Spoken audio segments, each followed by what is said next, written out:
Straight ahead on News 15 at 9 tonight, missile strikes continue in Ukraine a day after Russia said it would scale back the attacks. It's why the West was skeptical, and with no breakthroughs in peace talks, there doesn't seem to be an end in sight. Plus, the Maine senator says she plans to vote to confirm Judge Jackson to the Supreme Court, which would ensure her getting approved. And the storm has passed, but we are seeing some clearing skies and a shift in the winds. I'm tracking a big temperature change coming up. From Fox 15, News 15 at 9 starts now. Well, hello and good evening. I'm Jeff Horchak. And I'm Princess Jeanne Steverson-Lowry. Thank you for joining us for News 15 at 9. Our top story tonight, missile strikes continue in Ukraine a day after Russia said that it would scale back its military action in some areas, raising doubt about a potential peace deal between the two sides. Fox News correspondent Madeline Rivera reports from Washington with more on these devastating situations. This is what's left of a local market in Chernihiv after a Russian attack, a day after Russia said it would cut back combat operations near Kyiv and Chernihiv. Homes, shopping centers, and libraries destroyed per local officials. All night long, they were shelling Chernihiv. U.S. officials remain skeptical, even warning Russia may launch another major offensive in other parts of Ukraine. The Kremlin also has doubts about a peace agreement proposed by Ukraine during talks in Turkey Tuesday. We cannot state anything very promising, any breakthroughs. There is still a very, very long work to be done. As Russia continues its bombardment, a U.S. official now says President Putin has been in the dark about the extent of his military's losses in the war. His senior advisors, quote, too afraid to tell him the truth. Meanwhile, refugees continue to flee the fighting. Today we crossed the 4 million mark. I think it's a tragic milestone. That number equivalent to the population of Oklahoma. Some refugees doubtful of Russia's pledge to scale back some of its operations. How can we call it peace talks if they are shooting and bombing our cities during and after the talks? There is no trust in Russia. President Biden is getting an update on the situation on the ground and a call with Ukraine's president today. And later, administration officials will head to Capitol Hill to brief Congress. In Washington, Madeline Rivera, Fox News. All right, before we get to more news, let's talk a little weather tonight. That's right. We've got Storm Track 15's Olga Brees standing by for a quick weather update. Olga? Well, seeing is believing. These skies are starting to clear. As the storms move through and out of the Lafayette area, we could actually see some pops of the lightning behind us as it moved off on toward the east. For right now, though, I think we're going to stay calm overnight. We've already cleared our skies. Temperatures so far in the 60s. This is changing. Wind shift happens after midnight. After 12 a.m., we're going to drop down into the chilly 50s, so be prepared for a chilly start to your Thursday morning. I'm tracking a lot of sunshine and a pretty decent end to the work week. Your 7-day forecast is coming up in a couple of minutes. All right, in state news, the Republican-led Louisiana Legislature held a rare veto session this afternoon. Now, the House voted 72-31 to override Governor John Bel Edwards' veto of a congressional map passed in redistricting session. The Senate joined the House in voting to override the governor's veto. It was the first time in state history that a governor's veto has been overridden. Now, Edwards recently vetoed the congressional plan that was passed during a February special session. Edwards said the plan should have added a second majority black district among the 6 congressional districts. An override requires a 2/3 vote in the House and in the Senate. And unfortunately, this demonstrates that the state of Louisiana, even in 2022, is not ready to come out of some form of supervision. And that is sad. It is tragic. It didn't have to be this way. Well, a new Iberia woman has bonded out of the Lafayette Parish Jail on a $60,000 bond after being booked on a warrant for vehicular homicide. A 24-year-old Ashley Martin is accused of having been under the influence when she was behind a wheel during a crash at 3:20 a.m. on February 21st. Both Martin and a passenger in the vehicle were injured in the mishap. The passenger later died of their injuries from the crash. And the Scott Fire Department is implementing new computer software. It's important training that can be conducted online. Now, in addition to weekly drills, officials are able to develop online classes that firefighters can take at their own pace and making it much easier to fit into their busy schedule. After listening to the lectures, firefighters will then review a PowerPoint and then take a test. And this will allow their firefighters to be better trained and allow them to spend more time with family.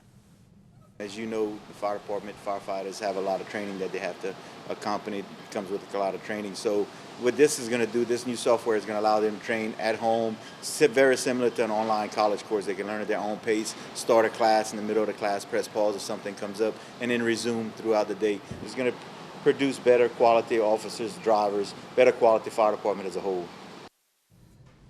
And the city of Scott held a town hall earlier this evening regarding drainage throughout the city limits. Officials from the city's preferred engineering crew, Fenstermaker, were in attendance with plenty of information on current and future projects, interactive games that demonstrated the efficacy of previously implemented drainage tactics, and suggestion groups for any locals who wanted their issues to be brought directly to their attention. We're always prone to flooding. Let's be honest, we live in South Louisiana, but the fact that we've made such a concerted effort to mitigate water in our community by cleaning channels and adding those ponds shows that we're committed to it and that we're doing everything that we can to try to prevent what happened in 16 from happening again.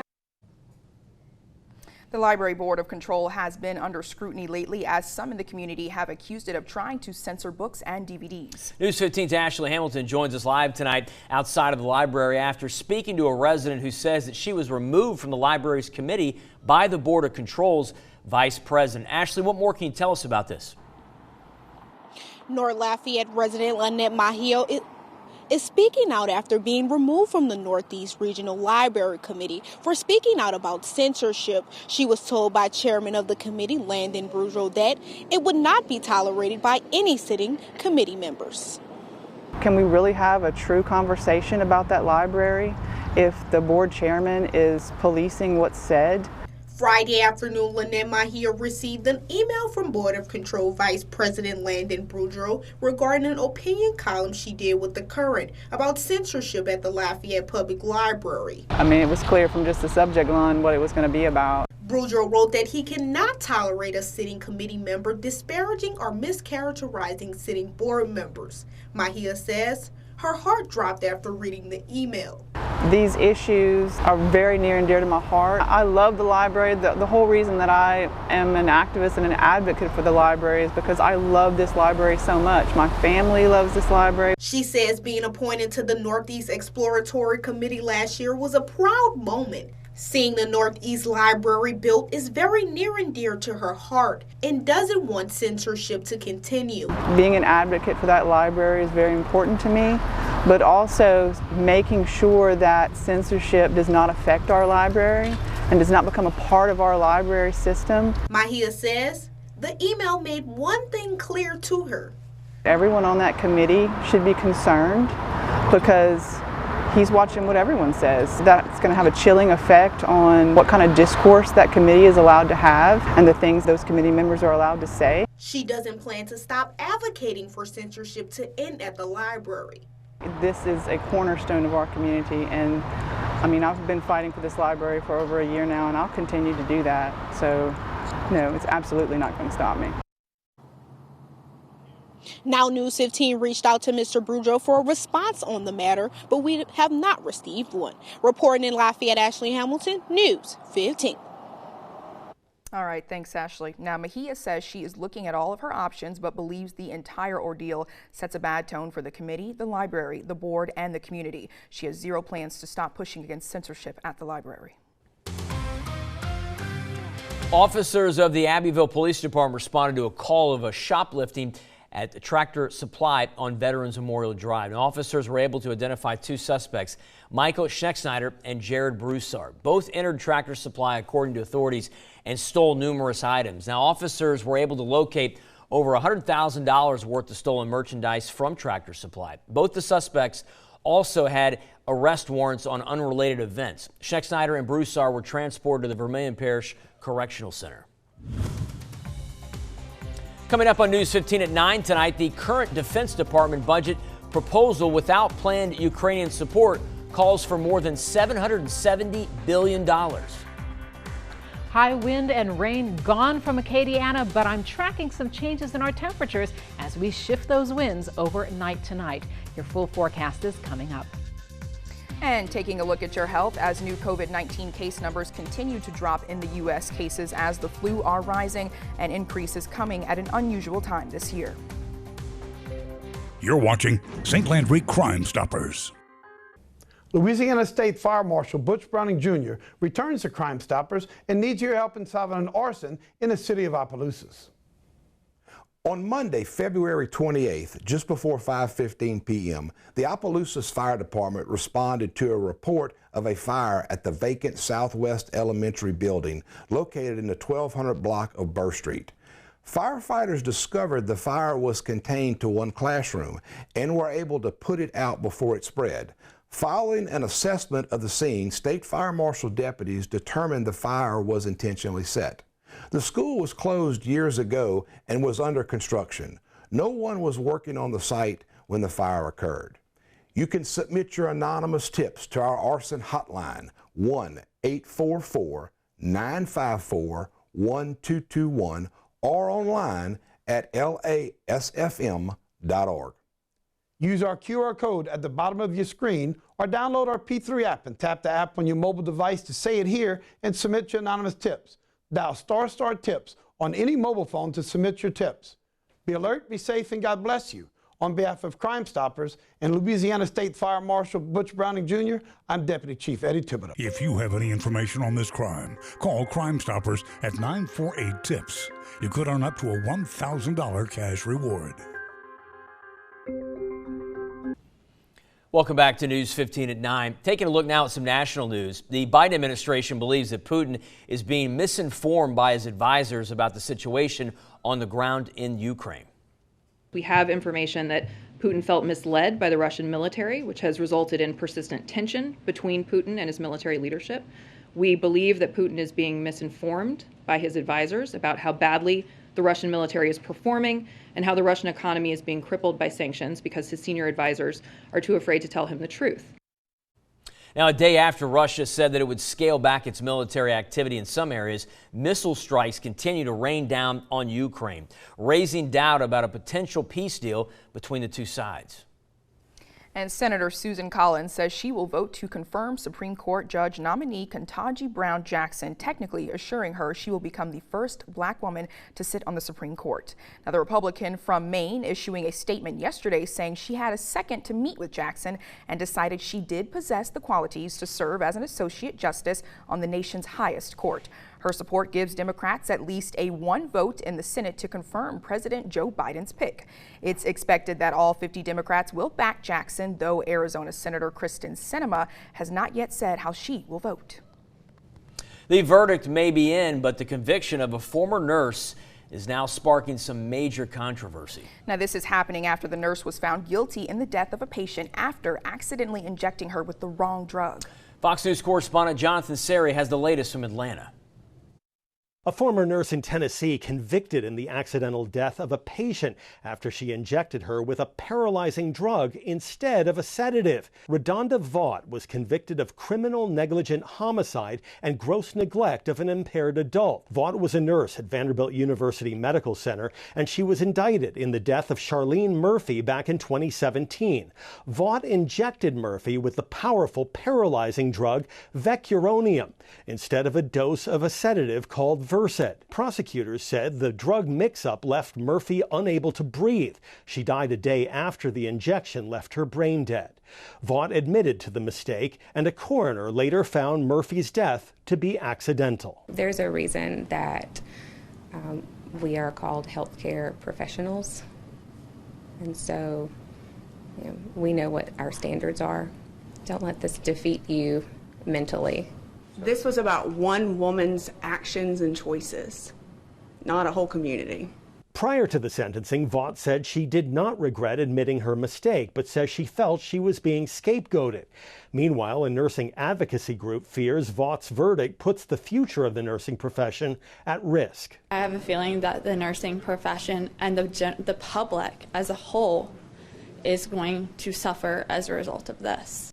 Vaught's sentencing is set for May 13. She faces up to 8 years in prison. In Atlanta, Jonathan Seri, Fox News. GOP senators speak on challenges at the southern border today. Texas Senators John Cornyn says that the crisis at our southern border is still prevalent. And it's only getting worse as more Ukrainians and Russians seek refuge here in the U.S. And fellow Texas Senator Ted Cruz makes a prediction for South Texas ahead of the upcoming midterm elections. South Texas right now is a Democratic region of the state. Historically, it's been Democrat for 100 years. My prediction is in November, you're going to see South Texas turn red. There are 3 Hispanic women running as Republicans for Congress. I think you're going to see at least 2, and you might see all 3 elected to Congress, which is a sign of the seismic shift. Now, Texas will be a big focal point in November as both major parties compete for control of the U.S. House. American military leaders are asking for more funds to help Ukraine in their battle against the Russian invaders. The Pentagon says it did not plan to support Ukraine when it finalized its budget prior to the invasion. Despite Congress approving a $13 billion emergency package in March, the Pentagon is unsure of how soon it will need to replace or resupply Ukrainian forces with ammunition and weapons. Now, the current Defense Department budget proposal without planned Ukrainian support calls for more than $770 billion. Up next on News 15 at 9, social media might be bad for teenagers' mental health. This is according to a new study. Analysts studied more than 72,000 people and found a lot about the youngsters from 16 to 21 and how social media affects them. We'll have that coming up. And in our coronavirus news segment, border officials are bracing for another surge of illegal immigration amid a possible change in the COVID-19 policies for immigrants. Welcome back. Now, working out after an injury might be beneficial according to recent findings. A survey led by Orlando Health found that 24% of Americans aged 35 to 44 experience pain when exercising. Now, sports medicine physicians recommended addressing the injury early on to avoid further damage or the need for surgery. They also say there are several non-surgical options like physical therapy or injections such as platelet-rich plasma and corticosteroids, which are administered directly in the affected area with the help of ultrasound technology. Well, nap time is more important than you might have thought, as a new study finds that it can boost kids' reading skills. The research from a university in Australia found that daytime naps can potentially improve children's reading skills. The scientists studied 32 children between the ages of 3 and 5, evaluating their capabilities to pair sounds and letters for 2 to 4 weeks. Now, analysts tested the kids in a letter sound mapping activity without resting first, and then they repeated the task a week later. They found that naps facilitate the understanding of letter sound mappings, which is key for early reading development. And as new COVID-19 case numbers continue to drop in the U.S., cases of the flu and hospitalizations are rising, and the increase is coming at an unusual time this year. In today's Health Minute, Manny Gaither has more on why the flu may be spreading now. In the U.S., the CDC says flu season typically peaks between December and February, but in many parts of the country, flu activity is now climbing. The flu's not a joke. People still die from the flu. The latest numbers from the CDC show flu cases are rising in most places across the U.S., but are still lower than pre-pandemic seasons. Still, this season, the CDC estimates there have been at least 3.1 million flu cases, 31,000 hospitalizations, and around 1,800 deaths, the highest levels of flu recorded right now in the central and south central regions of the country, where some schools have had to cancel classes due to the surge of cases. This comes after a nearly non-existent flu season last year. The COVID virus is a respiratory virus also. So the measures that have been useful and helpful decreasing transmission of that virus have also played some impact on the influenza virus. Emergency medicine Dr. Daniel Bogman with Ohio State University Wexner Medical Center says the rise in cases could be because many of those public health measures like masking and social distancing are being relaxed. He says it could also be the natural flow of the virus itself and says it's not too late to get a flu shot. You can also help slow the spread if you develop symptoms. If you have those symptoms, then try to limit your exposure to other people. For Health Minute, I'm Andy Gaither. Well, social media might be bad for teenagers' mental health. This is according to a new study. The research from a university in England found that social media is linked to bad mental health among teens. Now, analysts studied more than 72,000 people and found those between the ages of 16 and 21 who ranked extremely high in social media activity scaled significantly low in life satisfaction. The scientists say not all social media is bad at certain stages. However, it can cause problems with self-esteem and body image. They also say more research is needed to narrow which group of teens might have the most negative impact from social media. All right after Olga's big weather, we'll have a closer look at our neighbors next door in Texas to see how they're doing after residents in Elgin began cleaning up after an EF2 tornado struck them. Welcome back to News 15 at 9. Taking a look now at today's COVID numbers for Louisiana. LDH is reporting 129 new cases of COVID for the state and 13 new deaths. They also report 84 people are in hospitals statewide to receive treatments for COVID symptoms, and reportedly 7 of those are on ventilators. It's also being reported that the state has 14 reinfections since yesterday.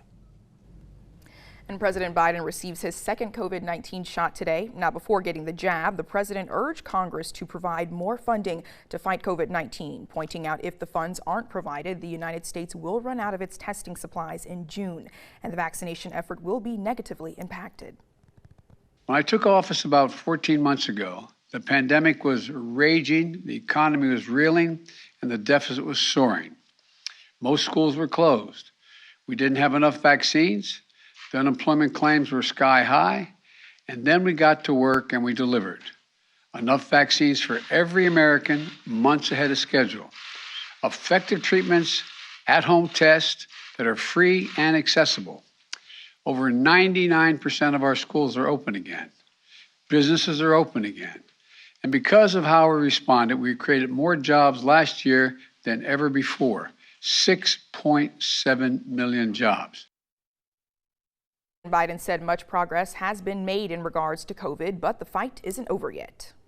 Well, the first phase of lockdown in Shanghai enters its second day. China's largest city is on its second day of COVID-19 lockdowns amid a surge in cases of the new Omicron BA.2 subvariant. Now, all Pudong residents are required to stay home. Non-essential businesses are closed and mass testing is currently underway. Now, to handle the overflow of patients, stadiums and expos have been turned into isolation centers and makeshift hospitals. And border officials are bracing for another surge of illegal immigration. This comes amid the possible change in the COVID-19 policies for immigrants. Fox News correspondent Bill Mulligan reports from Eagle Pass, Texas.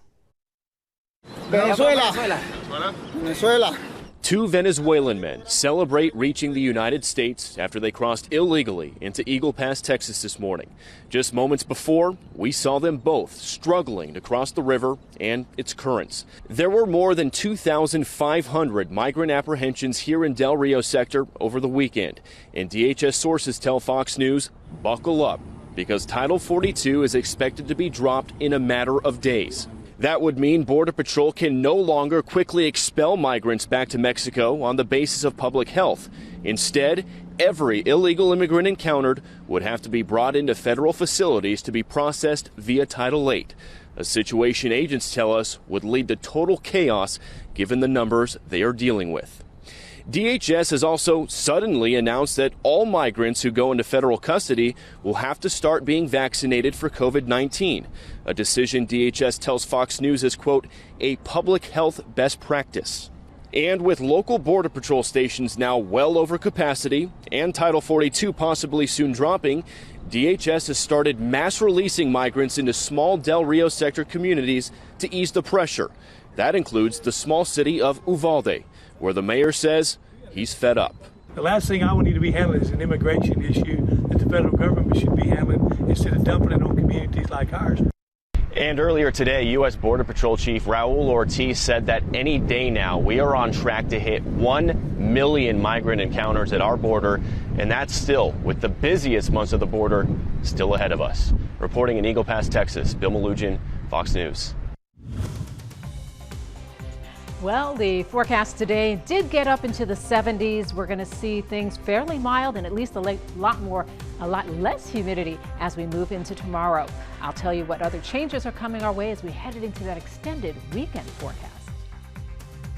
Plus, if you like sweets and makeup like me, then stay with us. You can now put on makeup that smells like Dunkin's coffee and donuts. Find out how the two have become one when we come back.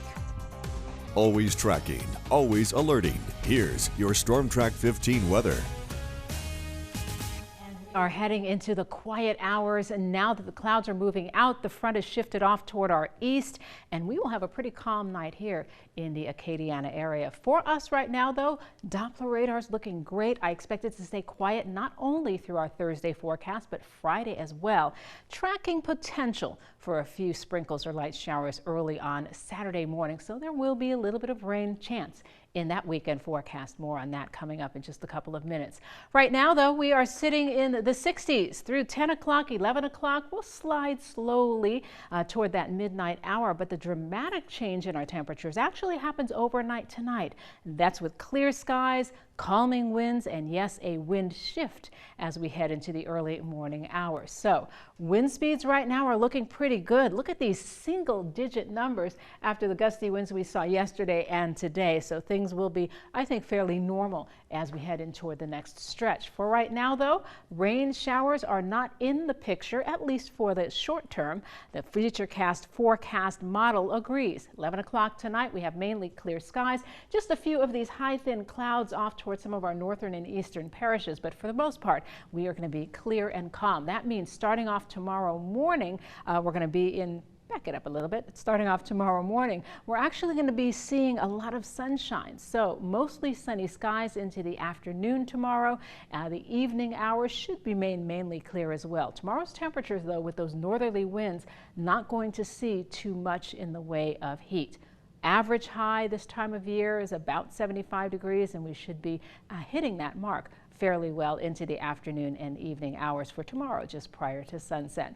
So let's get to the overnight forecast for tonight. Wind shift does take place here. You'll see after 4 a.m. we start to drop down into the 50s. Most of us bottom out right around 52 degrees, and then milder on Thursday. Sunshine and 75, will be at 77 and still dry for Friday. But that morning we're watching Friday night into early Saturday morning. That's when we could see the possibility for a few spotty showers or maybe even an early morning thunderstorm. We'll keep it warm to wrap up the weekend on Sunday. Looks like we start off Monday with a wet commute.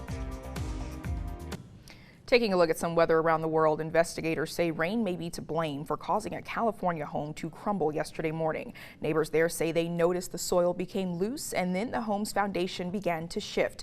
The house was undergoing construction and the homeowners weren't inside at the time of the collapse, thankfully. Well, nearly a year, or a week, I should say, after devastating tornadoes rolled through parts of Texas, one family is still trying to clean up what remains of their home. Fox's Amanda Ruiz has more. Just a devastating, it still is. It's been almost a week since a tornado ripped through Elgin last Monday. It's a matter of picking through stuff. Neighbors like Lonnie Swanky are still trying to pick up the mess. Say yes, ma'am. We started Tuesday. The Elgin tornado was said to be an EF2 with winds up to 130 miles per hour.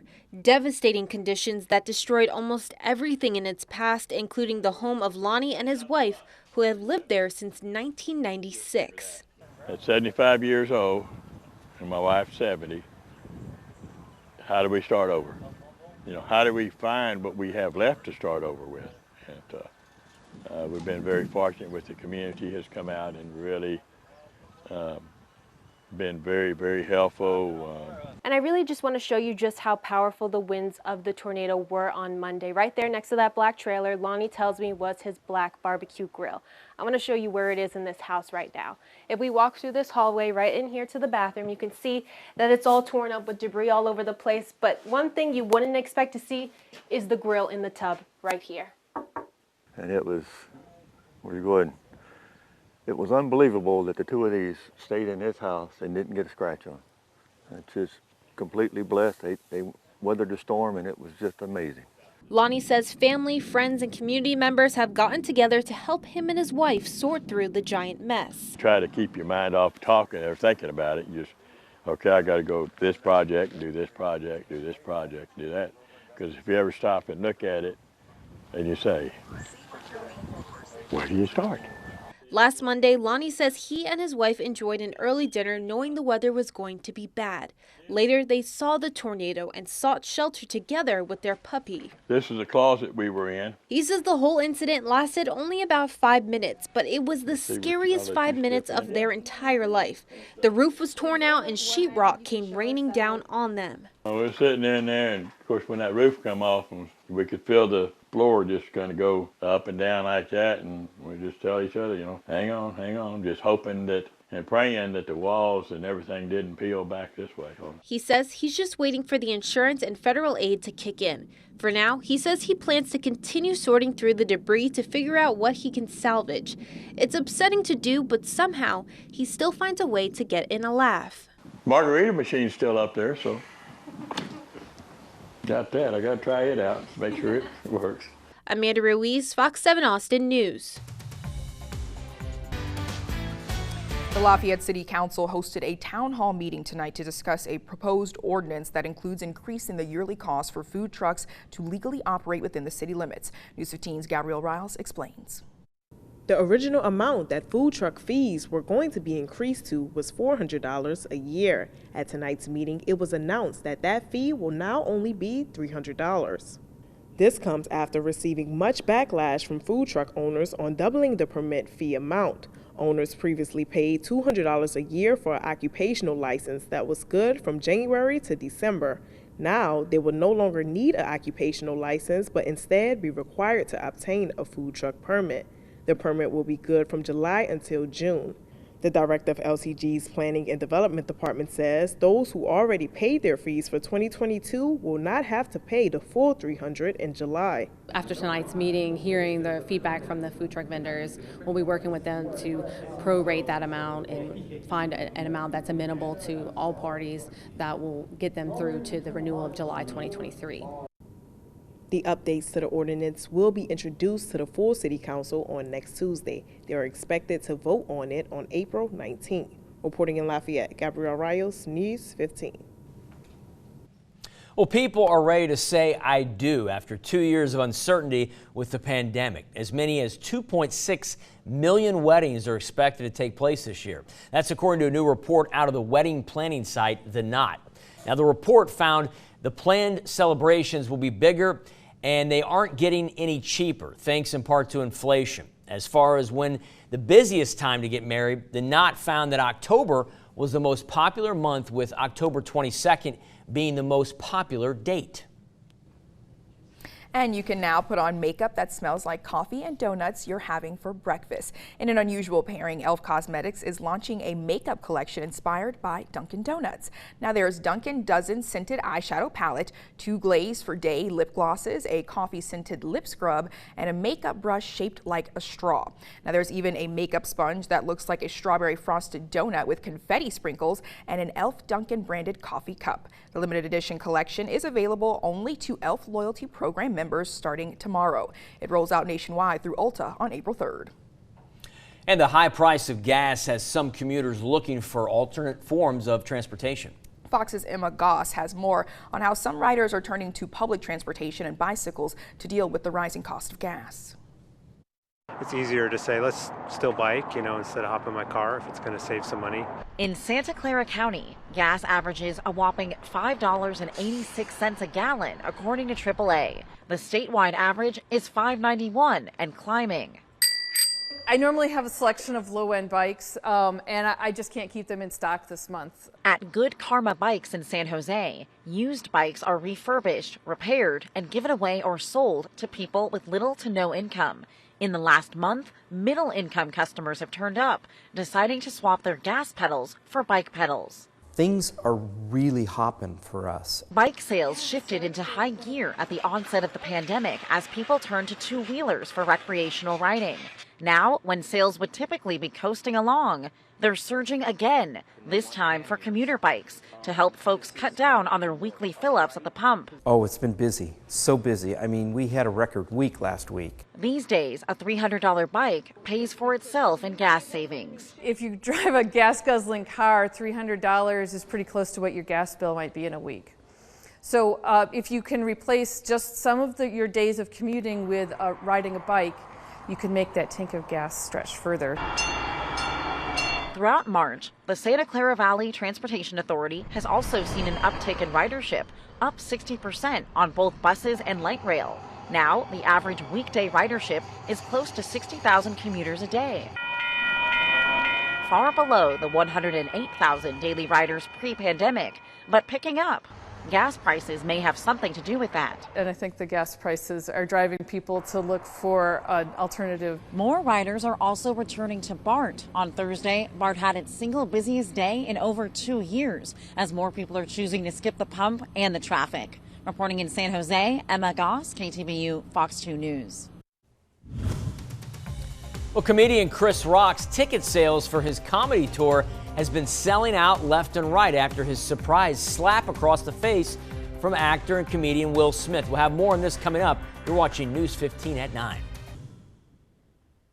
And welcome back. We are looking from the tower cam over Lafayette. You can see skies have cleared nicely here in portions of the region, but we'll see maybe high thin cloud from time to time, sitting at 63 degrees at the moment, but those temperatures are going to shift when the winds shift. Right now we have winds out of the south at 5 miles per hour. They will become northerly as we get into the morning hours. So you'll see the areas that are cooling right now. A couple of 61s across toward the north. New Iberia at 61, still holding on to 63 for Morgan City. But as the front moves off toward the east, these winds are going to move with it. We will actually see the northerly winds begin to dominate. We'll keep our wind speeds reasonable overnight, and yes, if you're going to be up early tomorrow morning, you'll hit those 50-degree temperatures. A very chilly start with a lot of sunshine at 7 a.m. After sunrise, temperatures will slowly rise out of the 50s and head back into the 60s. So a mild forecast for Thursday. We deserve that after what we've been through this afternoon and this evening. We'll keep it dry on Friday, getting up to about 77, but notice the upward trend. 79 on Saturday, 82 on Sunday. We're making a return to the 80s, but so far only tracking a slight rain chance early on Saturday morning, not washing out the whole day, and we're looking great on Sunday. Sunny and warm with a high of 82. Monday and Tuesday have some slight shower chances, and we're watching a possibility for maybe a wet commute on Monday morning. Well, the family of Bruce Willis revealed he's suffering from a medical condition that's affecting his cognitive abilities, and he's taking a break from acting. The die-hard actor's daughter, a rumor, shared the news on Instagram, saying that he's been experiencing some health issues and was recently diagnosed with aphasia. Now, the Mayo Clinic says that aphasia is a condition that impacts the ability to communicate and can be caused by a stroke, a head injury, a brain tumor, or a disease.